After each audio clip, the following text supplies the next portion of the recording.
सदा सदा साईं पिता मन में करो निवास, सच्चे हृदय से करो तुमसे ये अरदास। कारण करता आप हो सब कुछ तुम्हारी दात, साईं भरोसे मैं रहूं तुम ही हो पितुमात। विश्व में मैं लीन हूँ पापों का नहीं अंत, फिर भी तेरा तेरा हूँ राख लियो भगवन। राख लियो हे राखन हारे साईं गरीब निवाज, तुझ बिन मेरे तेरे बाल के कौन सवारे काज। दया करो दया करो दया करो मेरे साईं, तुझ बिन मेरा कौन है बाबा इस जग माही। मैं तो कुछ भी हूँ नहीं सब कुछ तुम हो नाथ, अपने बच्चों के सर्व प्रभु तुम सदा रहो मेरे साथ। बाबा जी मेरे सदा रहो मेरे साथ, बाबा जी मेरे सदा रहो मेरे साथ। ओम साई राम। श्री साईं सच्चरित्र अध्याय 4। ग्रंथ लेखन हेतु बाबा की अनुमति व वचन। भक्तों को कार्य प्रेरणा। श्री साईं बाबा का चरित्र। ग्रंथ लेखन हेतु बाबा की अनुमति व वचन। पिछले अध्याय में बताया जा चुका है कि साईं बाबा ने हेमांड पंत को ग्रंथ लेखन की अनुमति दे दी थी। साथ ही कहा भी था कि वे एकाग्रचित्त होकर मेरे कथनों के प्रति श्रद्धा रखते हुए अपना कर्तव्य पालन करते रहें। साईं बाबा का ये भी कहना था कि वास्तव में तो मैं स्वयं ही अपनी जीवनी लिखकर भक्तों की इच्छा पूर्ण करूंगा। यदि मेरा लीला चरित्र लिखा गया तो अज्ञानता का नाश होगा।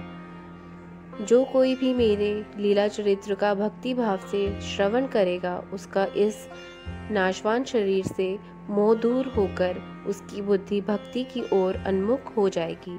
जो मेरे लीला चरित्र को जितने प्रेम भाव से पढ़ेगा उसे ज्ञान की प्राप्ति होगी। साईं बाबा के ऐसे वचनों को सुनकर हेमांड पंत को बड़ी प्रसन्नता हुई और उन्होंने पक्का विश्वास हो गया कि उनका ग्रंथ लेखन कार्य अवश्य ही सफल होगा।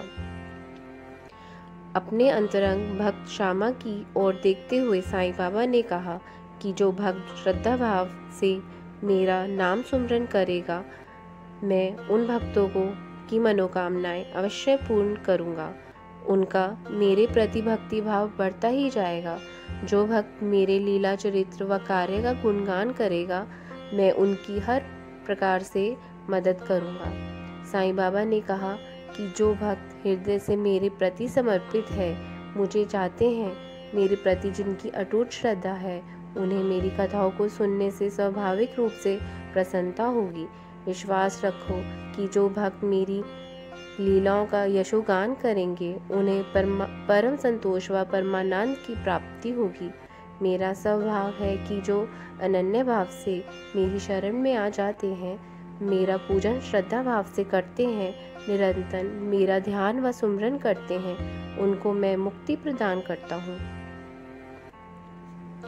जो मेरा नित्य नाम सुमरन करते हैं, पूजन करते हैं, मेरी लीलाओं कथाओं का श्रद्धा भाव से श्रवण करके मनन करते हैं, ऐसे मेरे भक्तों में संसारिक वासनाएं व अज्ञानता जैसी प्रवृत्तियां कैसे रह सकती हैं।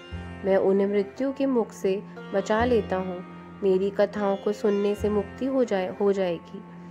इसलिए मेरी कथाओं का भक्ति भाव से श्रवण करके मनन करो।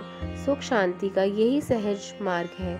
इससे चित्त एकाग्र होगा। चित्त के एकाग्र होने से ध्यान में प्रगाढ़ता आएगी। ध्यान प्रगाढ़ होगा तो विश्वास दृढ़ होगा। ऐसा होने पर अखंड चैतन्य घन से मिलाप होगा। विशेष श्रीमद् भगवद गीता के अध्याय 9 श्लोक 11 में योगेश्वर भगवान श्री कृष्ण ने भी अर्जुन को संबोधित करते हुए मानव मात्र को यही उपदेश दिया था कि जो उस परमात्मा का अनन्य भाव से चिंतन करते हुए निष्काम भाव से भजन करते हैं, उनको मैं योग क्षेम प्रदान कर देता हूँ, अर्थात उन्हें मेरे ही स्वरूप की प्राप्ति हो जाती है। यथा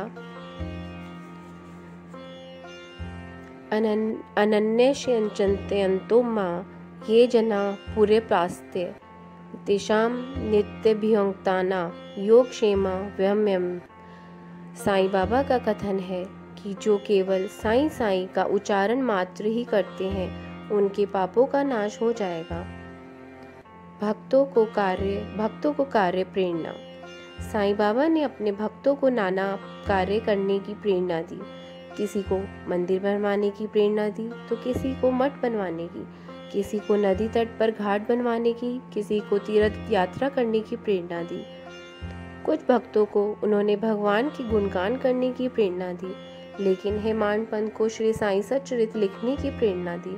हेमाड पंत ने मूल ग्रंथ में इस बात को स्वीकार करते हुए लिखा भी है कि मेरे भगवान साईनाथ ने मुझे श्री साईं सच्चरित्र लिखने की प्रेरणा तो दी है, लेकिन मैं तो इस कार्य के योग्य ही नहीं हूँ, क्योंकि मुझे किसी विद्या का पूरा ज्ञान ही नहीं है। फिर मैं ऐसे कठिन कार्य का दुस्साहस क्यों करूँगा। साईनाथ के यथार्थ जीवन का वर्णन भला कौन कर सकता है। मैं तो ऐसा करने में बिल्कुल भी सक्षम नहीं हूँ। फिर यह कार्य तो श्री साईं बाबा की कृपा से ही पूर्ण हो सकता है। यही कारण रहा है कि जब मैंने ग्रंथ के लेखन का कार्य प्रारंभ किया तो साईं बाबा ने मेरे भीतर के अहम भाव को नष्ट कर दिया और मैं ग्रंथ लेखन प्रारंभ कर सका। वास्तव में मैंने यह कार्य किया ही नहीं है। इस ग्रंथ की रचना तो स्वयं साईं बाबा ने ही की है। यह श्रेय उन्हीं को है, मुझे नहीं। मैं तो केवल माध्यम मात्र ही हूँ। हेमाड पंत का कथन है कि मैं ब्राह्मण अवश्य था, लेकिन दिव्य चक्षु तो मेरे पास थे ही नहीं। इसलिए श्री साईं सच्चरित्र जैसे ग्रंथ लिखने में मैं अक्षम ही था। लेकिन ईश्वर की कृपा तो की हो जाए तो फिर क्या कुछ संभव नहीं हो सकता। इसलिए ईश्वर की कृपा होना पर तो गूंगा भी बोलने लगता है और लंगड़ा पर्वत पर चढ़ जाता है। वे एक उत्तम उदाहरण देते हुए कहते हैं कि वाद्य यंत्रों को क्या पता कि उनमें से ध्वनि कैसे निकल रही है। यह तो वाद्य वादक को ही पता होता है। मेरी भी स्थिति ऐसे ही है। श्री साईं सच्चरित्र कैसे लिखा गया और किसकी मर्जी से लिखा गया, यह तो साईं बाबा ही जाने। श्री साईं बाबा का चरित्र। इस संसार रूपी सागर में साईं बाबा का चरित्र ठीक वैसा ही है जैसे समुद्र में ज्योति स्तंभ होता है। समुद्र में ज्योति स्तंभ के सहारे ही समुद्रिक जहाजों नावों को चलाने वालों को संभावित खतरे का आभास हो जाता है और दुर्घटना घटने की संभावना नहीं रहती और ना ही किसी प्रकार की हानि हो पाती है। श्री साईं सच्चरित्र अमृत से भी मधुर व संसार पद को सरल बनाने वाला है। कानों से सुनकर श्री साईं सच्चरित्र को जब हृदयंगम किया जाता है तो दैहिक बुद्धि का नाश हो जाता है और कुछ शंकाएं गायब हो जाती हैं। इतना ही नहीं बल्कि अहम भाव भी नष्ट हो जाता है। जब अहम भाव नष्ट हो जाता है तो बुद्धि स्थिर हो जाती है और ज्ञान का प्रकाश हो जाता है, जिससे मोक्ष का मार्ग खुलता है। अर्थात साईं बाबा के पावन यश का श्रद्धा भाव से श्रवण करने पर भक्तों के पाप नष्ट होंगे। पाप नष्ट होने से मोक्ष का मार्ग खुलेगा। इस तरह श्री साईं सच्चरित्र मोक्ष प्राप्ति का सरल उपाय है।